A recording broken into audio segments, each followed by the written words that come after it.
စိုးဆုံးကကံကြွေးပဲကံကြွေးပါလာရင်သူတော်ကောင်းကြီးတွေတောင်ပေးဆက်ရတယ်ဆိုတော့ကိုလိုတာမန်တွေအတွက်အကျွေးတွေကြားပြာများနေတာဘာဆန်းလဲပေါ့အတိတ်အကျွေးကြီးတဲ့သူဟာပစ္စုပန်မှာအကောင်းတွေလုံနေပေမဲ့လည်းမကောင်းတွေပဲကြုံနေရတာရှိသလိုအဟောင်းကောင်းတဲ့သူကြပြန်တော့လေပစ္စုပန်မှာမကောင်းပေမဲ့အကောင်းတွေကြုံရတာလည်းရှိနိုင်တာပါပဲ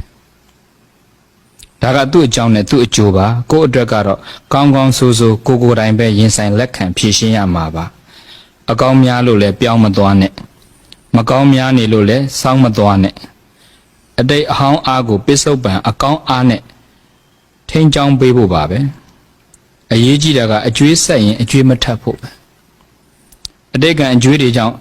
အစိုးတွေကြုံနေရတဲ့ကြားနောက်ထပ်ပေးဆက်ရမယ်အကျွေးတွေထပ်မများရအောင်